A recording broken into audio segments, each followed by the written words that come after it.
The second chapter, Animal Language. It happened one day that the doctor was sitting in his kitchen talking with the cat's meat man, who had come to see him with a stomachache. "Why don't you give up being a people's doctor and be an animal doctor?" asked the cat's meat man. The parrot Polynesia was sitting in the window, looking out at the rain and singing a sailor song to herself. She stopped singing and stared to the doctor. "You see, doctor," the cat's meat man went on, "you know all about animals, much more than what these here vets do.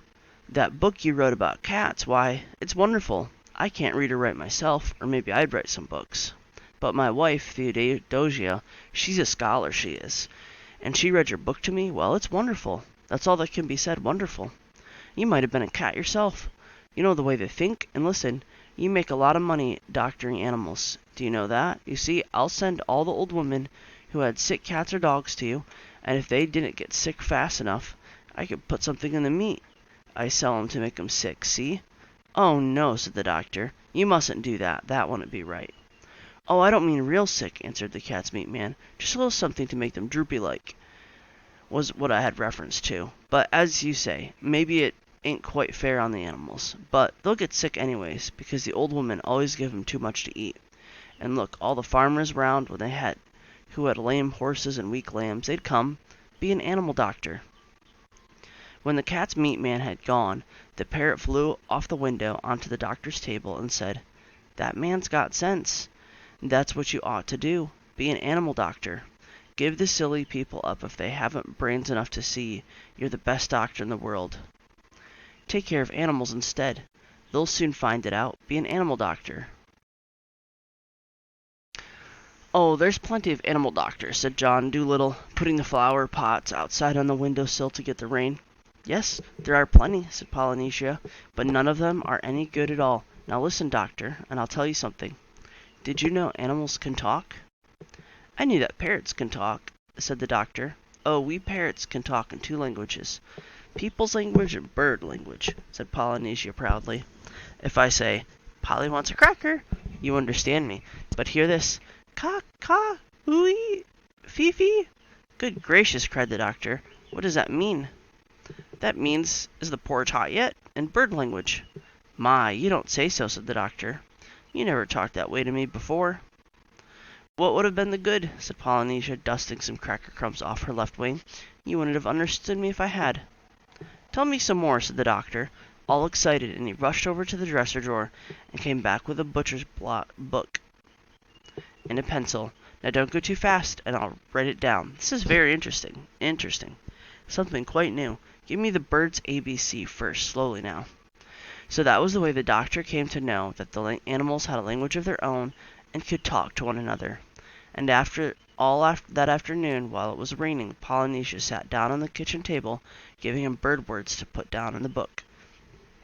At tea time, when the dog Chip came in, the parrot said to the doctor, "See, he's talking to you." "Looks to me as though he was scratching his ears," said the doctor. "But animals don't speak with their mouths," said the parrot in a high voice, raising her eyebrow. "They talk with their ears, with their feet, and with their tails, with everything. Sometimes they don't want to make a noise. Do you see the way he's twisting up one side of his nose?" "What does that mean?" asked the doctor. "That means, can't you see it stopped raining?" Polynesia asked. "He's asking you a question. Dogs nearly always use their nose for asking questions." After a while, with the parrot's help, the doctor got to learn the language of the animals so well he could talk to them himself and understand everything they said. Then he gave up being a people's doctor altogether. As soon as the cat's meat man had told everyone that John Dolittle was going to become an animal doctor, old ladies began to bring him their pet pugs and poodles who had eaten too much cake, and farmers came many miles to show him sick cows and sheep. One day a plow horse was brought to him, and the poor thing was terribly glad to find a man who could talk in horse language. "You know, doctor," said the horse, "that vet over the hills knows nothing at all. He has been treating me for 6 weeks now for spavins. What I need is spectacles. I am going blind in one eye. There's no reason why horses shouldn't wear glasses the same as people.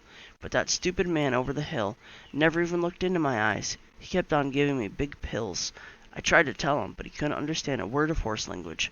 What I need is spectacles." Of course," said the doctor. "I'll get you some at once." "I would like a pair like yours," said the horse, "only green. They'll keep the sun out of my eyes while I'm plowing the 50-acre field. Certainly, said the doctor. Green ones you shall have. You know, the trouble is, sir, said the plow horse, as the doctor opened the front door to let him out. The trouble's anybody thinks he can doctor animals just because animals don't complain. As a matter of fact, it takes a much cleverer man to be a really good animal doctor than it takes to be a good people's doctor. My farmer's boy thinks he knows all about horses. I wish you could see him. His face is so fat he looks as if he had no eyes, and he has got as much brains as a potato bug. He tried to put mustard plaster on me last week. Where did he put it? Asked the doctor. Oh, he didn't put it anywhere on me, said the horse. He only tried to. I kicked him into the duck pond. Well, well, said the doctor. I'm a pretty quiet creature as a rule, said the horse. Very patient with people. Don't make much fuss, but it was bad enough to have that vet giving me the wrong medicine. And when the red-faced booby started to monkey with me, I just couldn't bear it any more. Did you hurt the boy much? Asked the doctor. Oh, no, said the horse. I kicked him in the right place. The vet's looking after him right now. When will my glasses be ready? I'll have them for you next week, said the doctor. Come in again Tuesday. Good morning. Then John Dolittle got a fine big pair of green spectacles, and the plow horse stopped, going blind in one eye, and could see as well as ever. And soon it became a common sight to see farm animals wearing glasses in the country around Puddleby, and a blind horse was a thing unknown. And so it was with all the other animals that were brought to him. As soon as they found he could talk their language, they told him where the pain was and how they felt it, and of course it was easy for him to cure them. Now all the animals went back and told their brothers and friends that there was a doctor in the little house with a big garden who really was a doctor.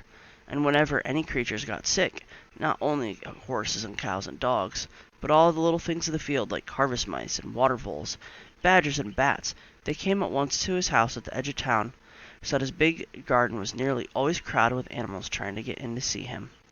There were so many that came, he had to have special doors made for the different kinds. He wrote horses over the front door, cows over the side door, sheep on the back door. Each kind of animal had a separate door. Even the mice had a tiny tunnel made for them into the cellar, where they waited patiently in rows for the doctor to come around to them.